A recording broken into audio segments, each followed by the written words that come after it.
we're gonna go over any questions you might have about the homework.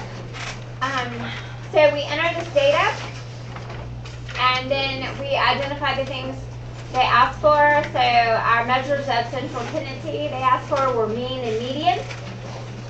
Those two pieces of data can be found out of the one variable stats on your calculator.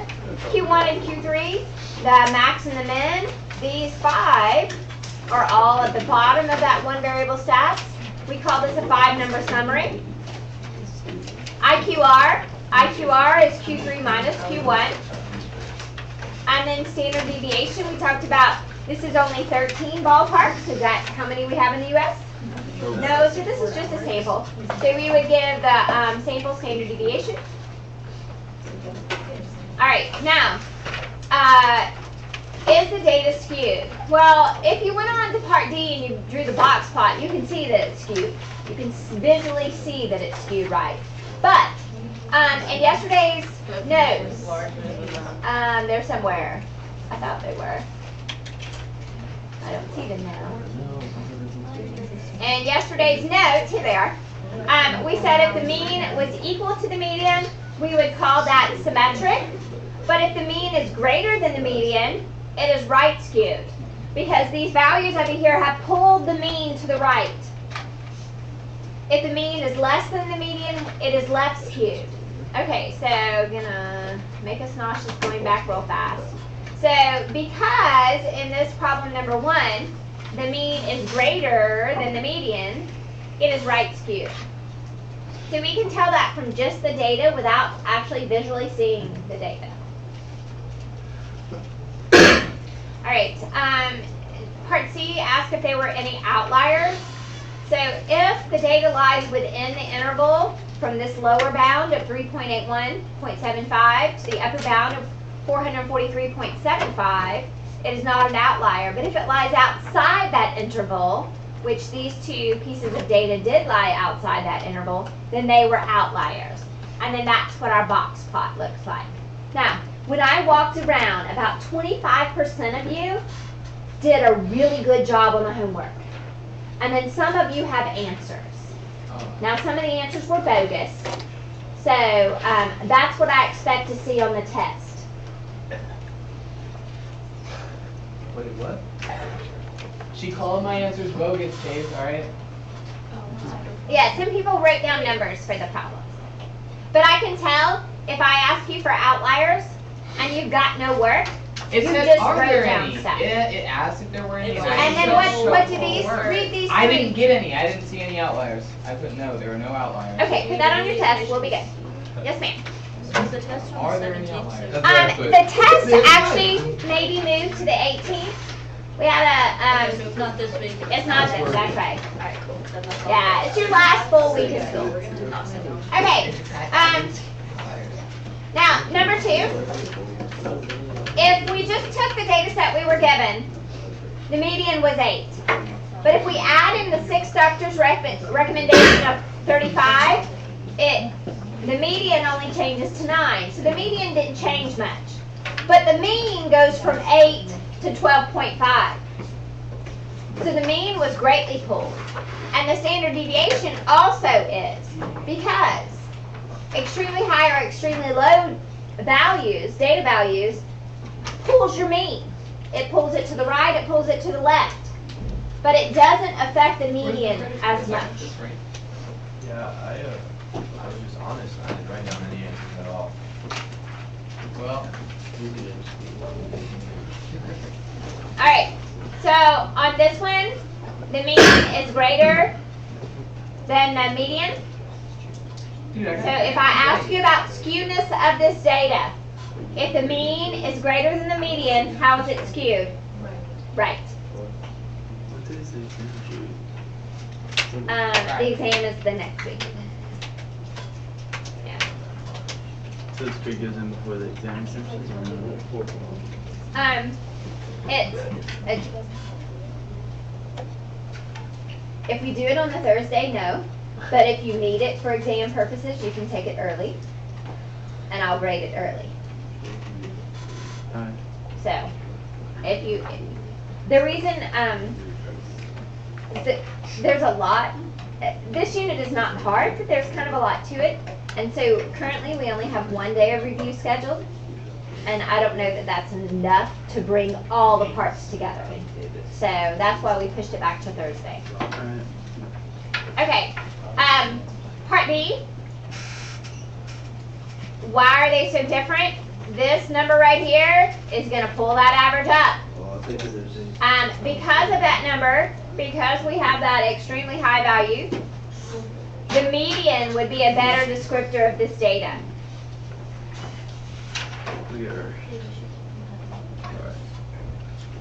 Now,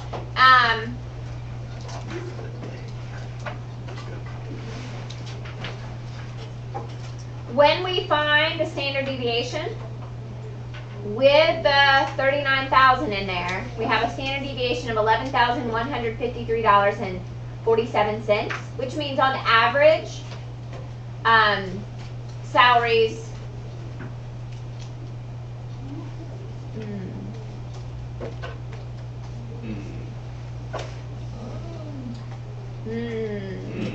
Okay, I might not have worded it exactly like this, but we're about to learn when we say the empirical rule that about 68% of the salaries would lie within plus or minus $11,153 of that mean.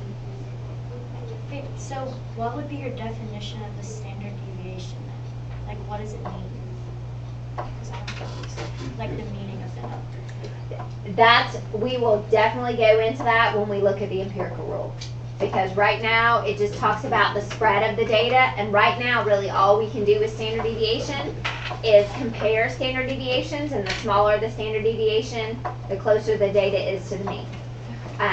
We will actually be using more information about standard deviation, we're just not there yet. Okay, number 4. Here's our data from 2 different classes. Now, it wasn't clear from the instruction if this is every grade from both classes. I would have assumed it was every grade. So I think for this purpose, we should go with the population standard deviation versus the sample. So did you guys choose population instead of sample? Okay, you chose sample. Okay, so it wasn't clear, so I would accept either. But when we compare the 2 classes, this is what standard deviation tells us right now. The smaller the standard deviation, the closer together the grades are. So the grades in class 2 were more consistent with each other. That's what a lower standard deviation can tell you. So if I just gave you these 2 pieces of information and I asked you to, what does that tell you about the grades in class 1 versus the grades in class 2? Well, the smaller standard deviation tells me that the grades in class 2 are closer together. They're more consistent.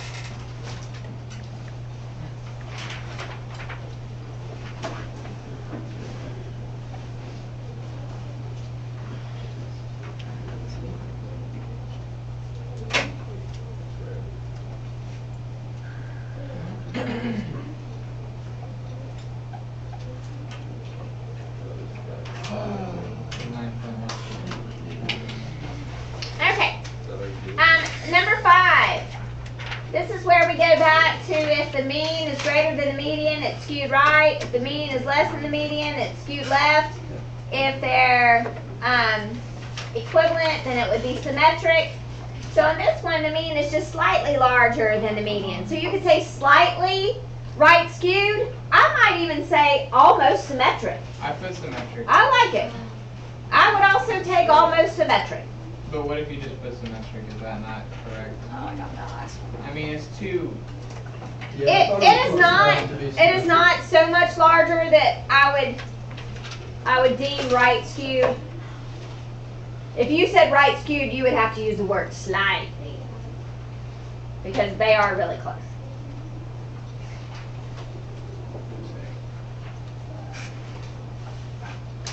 I just thought maybe because like the next 2 were like right and left, that maybe one needed to be symmetric, and that was my opportunity.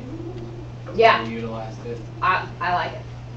Okay, so for A, because they were symmetric, when I am looking at the center and the spread for that one, I would probably, because they're so close, I would probably say mean and standard deviation. So what is B?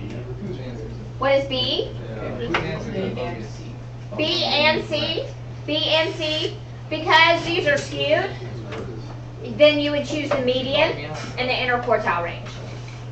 So the median would be your measure of center. The IQR would be your measure of spread.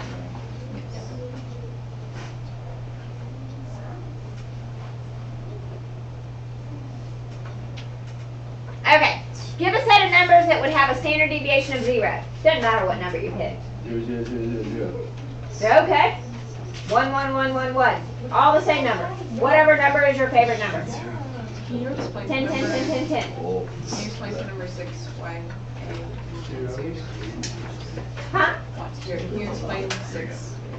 Number 6? Yes. All right. So when we're trying to choose a measure of center or spread, if our data is fairly symmetric, then we want to go with the mean and the standard deviation.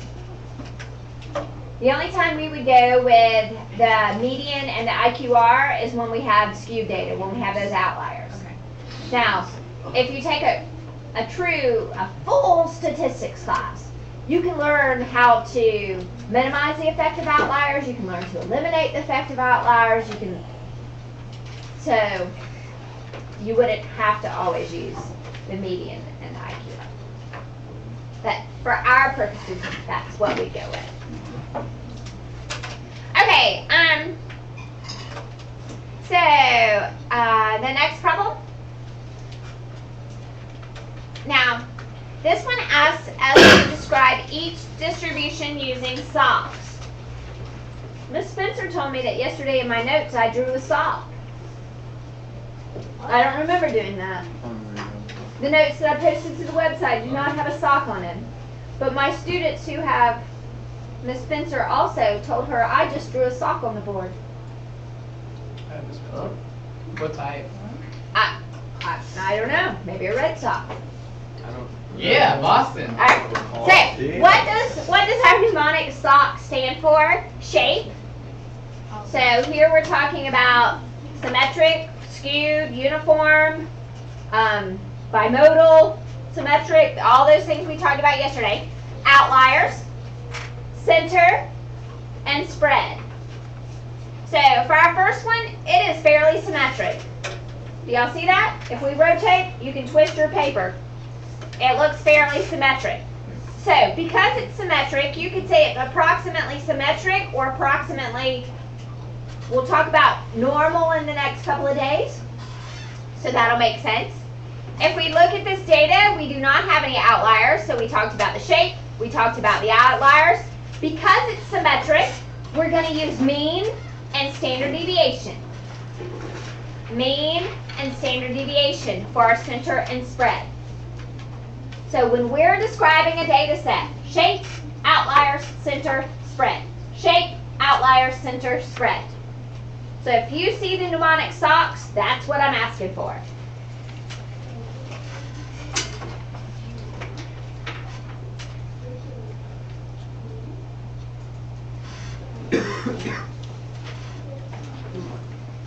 All right. With our second set of data, if we look at it, it is skewed right.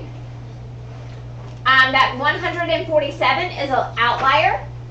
And because it is skewed, we're going to use the median and the IQR. Yes, sir. So it can like it's not that it can't, but like it wouldn't be like uniform wouldn't be by itself. Like it has to be uniform and symmetrical, and like symmetrical it can't just be uniform. Like when you're like describing the. If you just say uniform, I am understanding symmetric because uniform is straight across and therefore it's symmetric. Yes. So you can just say uniform. But yes, if it's uniform, it is symmetric.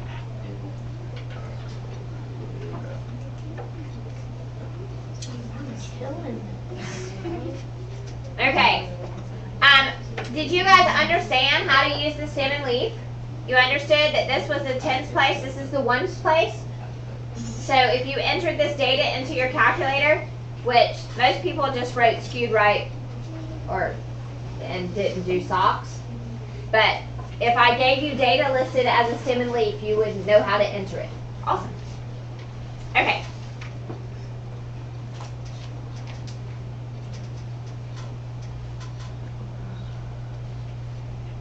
Wait, can you explain Explain which one?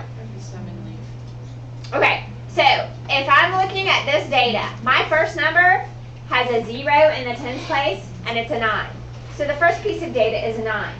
The next piece of data has a 1 in the tens place, and then a 0. So it's 10, and then 12, and then 15, and then 15. Okay, so it really is 147. Mm-hmm. Yeah. Where's your 147? 14. Oh, it's out. It's 147. There's nothing there, I mean, it's not too much.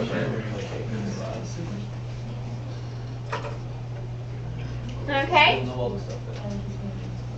That's what I thought. He won't because he doesn't. And check the last two. Number 9, and then for fun, we called it number 6. He gets it though. Oh, I didn't even notice that. It's not even number 10. But we've already did a number 6. Look at back at. I know. 5. That makes it more fun. Mean and standard deviation. Okay. My answer is still focused. Yeah. Yay. Mean and standard deviation. That's right. That's what you'd use if it's symmetric. Why are we still getting like work in our mouth in classes? We're like already took it out. So like, It's a great question, actually. I haven't thought about that. I mean, like I understand it. I'm just like, you're doing your favor too, or not like you, like a teacher. So like, There are some topics like in the math milestone courses that students can benefit from revisiting, like in geometry. yeah. Right now, they're practicing factoring, Uh, which is excellent because every year we have to reteach factoring. No, like, Or remind, or revisit, or, so in math, it's kind of good because we get to pick those topics that they start the next year off with and refresh them on it. well, like I get that, but Yeah. like for English, I don't get why We're you doing, guys like, college do it. Like, We're doing we're just reading a book and like we're still doing quizzes on it and stuff. So I don't get that. We're doing college We have a quiz applications. every day in English this week. I just feel bad. You read a book, you read 2 chapters, then you quiz the next day, you read 2 chapters. It's a good book. It's a great quiz. Collins. I enjoy it. I have no like reading. That's about the only class I've Wait, can you go back? Yeah. No, we've been reading the Great Gatsby. Yeah. What was he? He had the books. What is college application? We're looking at college from Remember all that busy work that Miss Collins? We're gonna be That's all she research is. on Friday. We're gonna be doing a research writing night. All it was busy Wait, work we have and another projects. research on the group yet? Wait, I didn't learn anything. Or next semester, grade? I don't know, his house is pretty big. I'm doing so much of my The rest of them stuff. I do not. Okay. I don't remember the last one. Math time. Yep. Okay, these will be posted to the website. If you have any other questions, you can take a look there. But we're gonna move ahead to keep the class from totally losing it. Alright, so, we have talked about, and we talked about this day 1. We talked about, this is statistics. Statistics is a description of a sample. And the reason we use samples is because it's very difficult to collect information on an entire population, especially when that population becomes large. So we're going to revisit some of that vocabulary today. So a population is an entire group of people or objects. And you'll notice I hole punched your notes wrong. So you're starting on the back. All right? Now, we talked about the type of method of collecting information from an entire population as a census. We perform a census in the U.S. every 10 years, but it's very costly, it's very timely, and it's usually not accurate. Why is it costly? Yeah. Well, first of all, they print all the surveys. They mail them to you. Then some people fill them out and return them. Others don't. When you do not, you get a visit from a person. So you gotta pay the person? Yep. And then someone has to collect all the data and analyze all the data. So they're extremely costly. All right. If an because it's often guys, you can either hush or go sit in an empty room. So because it's unreasonable and generally impossible to collect data on every member of a large population, if appropriate sampling techniques are used, a sample can be used to make predictions about a population. So the important things in here, it says, if appropriate sampling techniques. So we need a representative sample. It needs to be random. So if appropriate sampling techniques are used, that sample can be used to make predictions about the population, such as estimating an average or proportion of the population. This process is known as inference because we're inferring from our small sample onto the entire population. Okay? So if I surveyed 10 students from the junior class about what kind of music they want at prom, and 8 out of 10 agreed on this one type of music, if I had a representative sample that was selected accurately, I can infer that the entire population of juniors would enjoy this kind of music, or 80% of them. Okay? Now, when we're studying samples, the numbers that we get from those samples are called statistics. So a statistic is a number that describes a sample, versus a parameter is a number that describes a population. So statistic describes the sample. Statistic comes from a sample. S. Parameter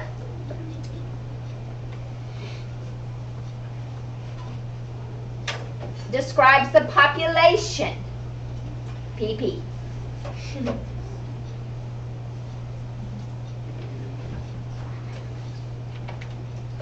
Okay. If a random selection process that is used to produce a representative sample, so random selection, representative sample, sample statistics may be used to estimate population parameters. And that's what we just did when I was talking about the prom music. We took the sample statistics to estimate population parameters. Whoops. All right. Number 1. You're interested in the proportion of advanced algebra students. This year we call advanced algebra Algebra 2. Algebra 2 students that will end up with an A this semester. So, our population is all Algebra 2 students.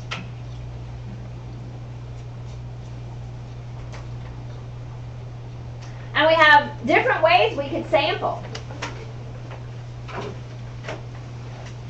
One way to do a sample would be to take a group of you. Miss Willoughby's third period. That's called a cluster sample because I chose one group. It's a bad representation. It might not be, because there's a little bit of everything in here. Sometimes clusters are okay, but they're not ideal. We would want to go with a,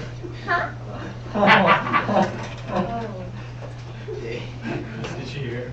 I did. All right, individual could be you, because you're an Algebra 2 student.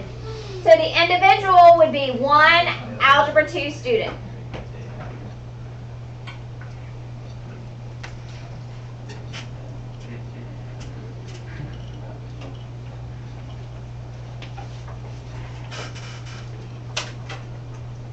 right, and number 2, I forgot to erase my answers, so we'll just talk about my answers. So number 2, the mean income of all subscribers to a particular magazine is $26,000. We draw a random sample of 100 subscribers and find their mean income is $27,300. So what is the population? Well, the population in this particular instance would refer to all magazine subscribers.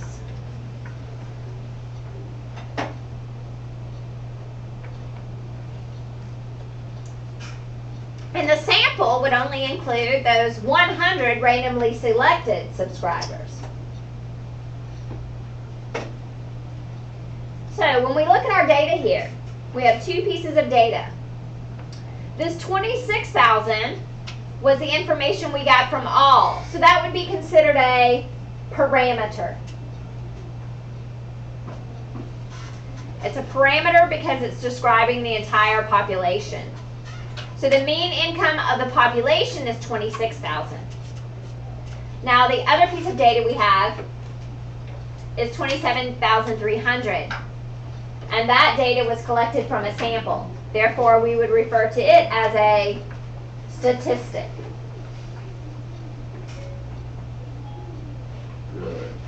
Wow. So our statistic would be the mean income of the sample, which is 27,300.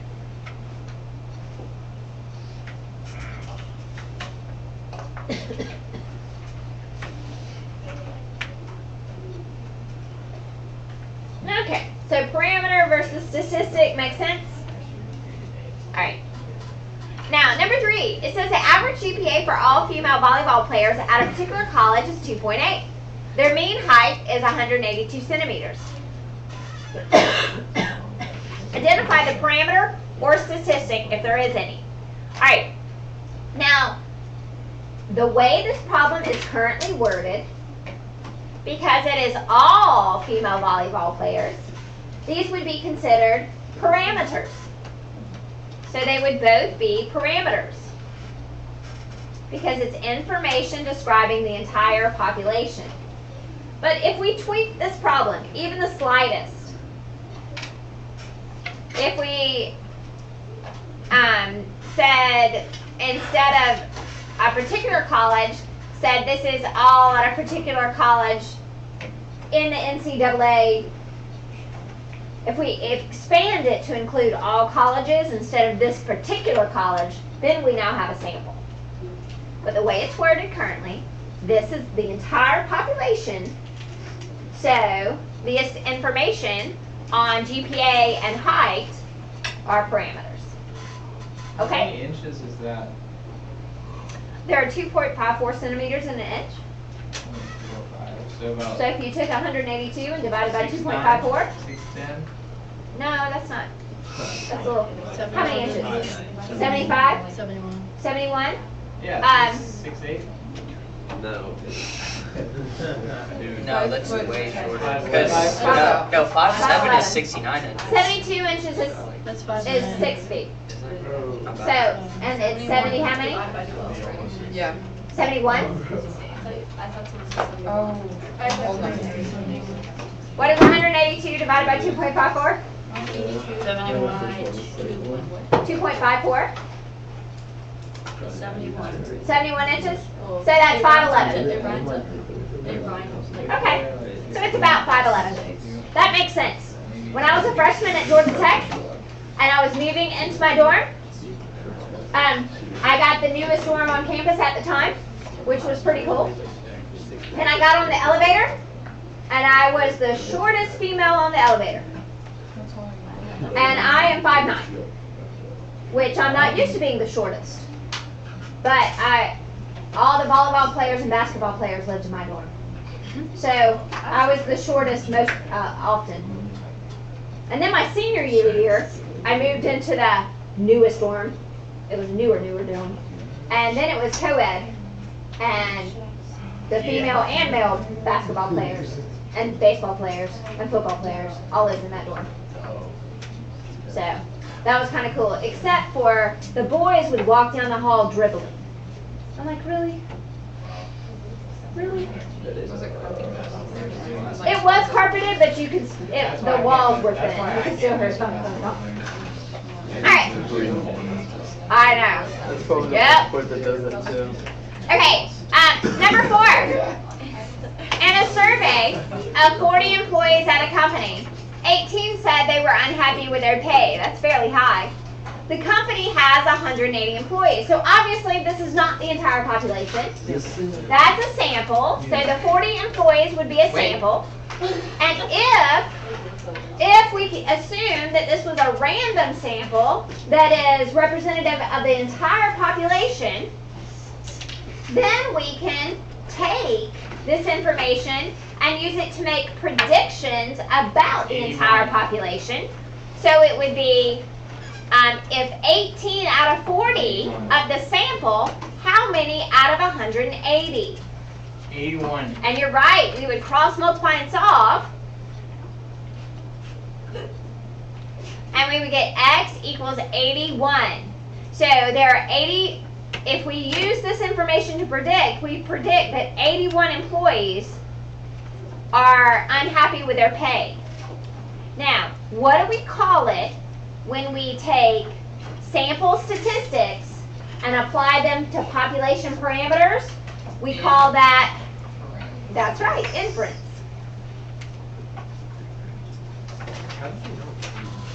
What? No, what? How do I know what this is? Oh, I've just been paying attention. Alright, now, on the back, which is actually the front for you guys, we talked about the type of, the different ways we can collect data. Observational studies versus experiments. Now, with an observational study, we just observe, we watch.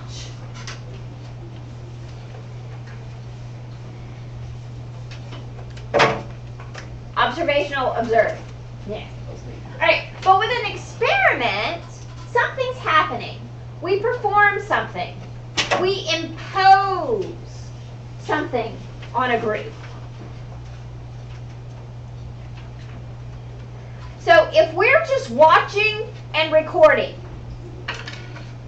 that's not an experiment. But if we impose something, if we place people into groups, and we impose something on those groups, then it's an experiment. Okay, so an experiment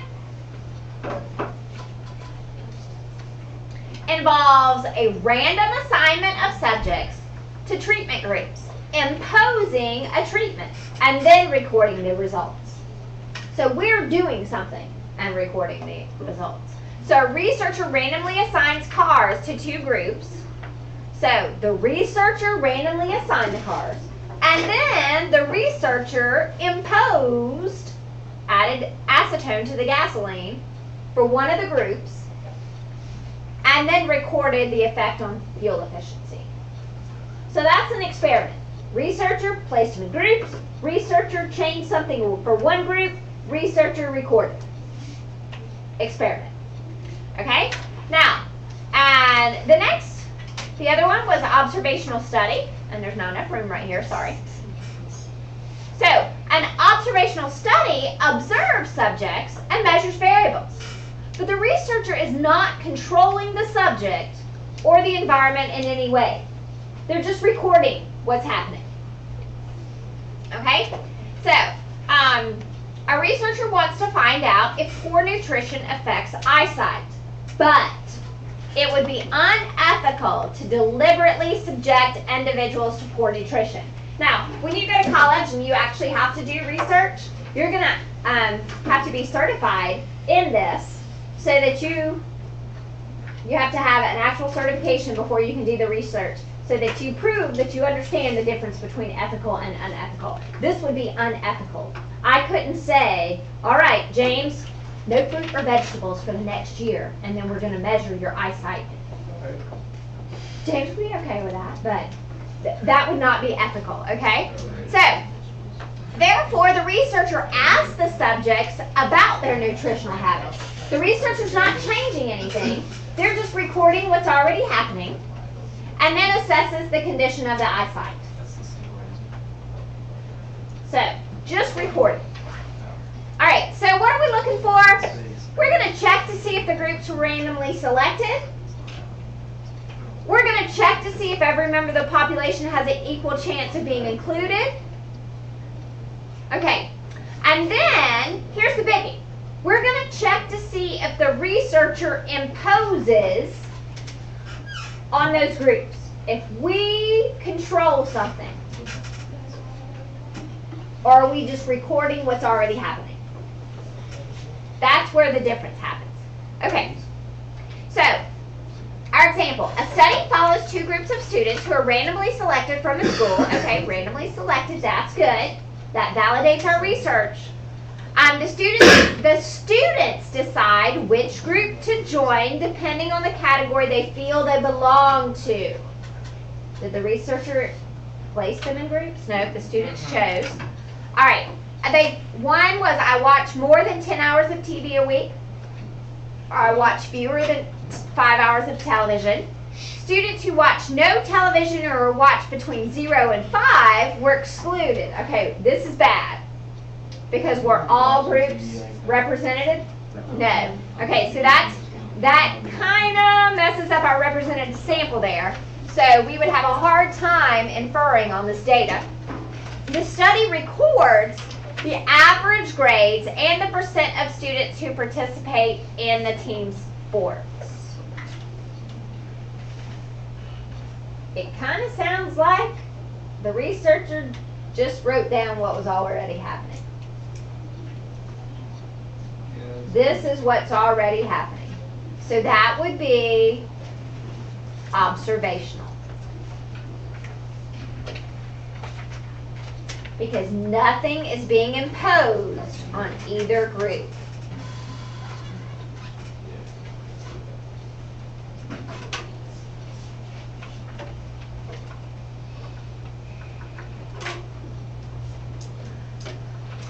Okay, now you give 1, 2, and 3 a quick read and see which category you think it falls under. Observational or experimental?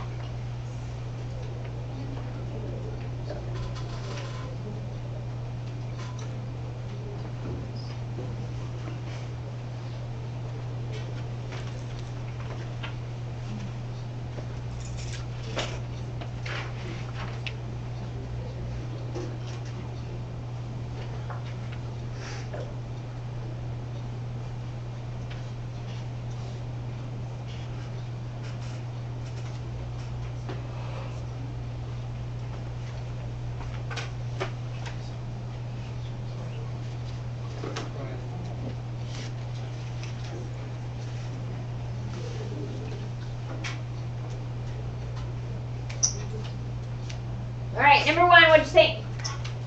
Observational? All right. Okay, let's skip to 3. Number 3, what'd you think? Experimental. All right, now let's go back to number 2. What do you think? Experimental. I got experimental, and I'm going to stick with it. Okay, so a college professor announces a study session. The instructor lists the students who attended and compared their scores. Did he place them in groups? No. Did he impose anything? No. Well, Observational. you can argue that case. Okay, argue. No, I like it. There's not enough evidence provided in the context.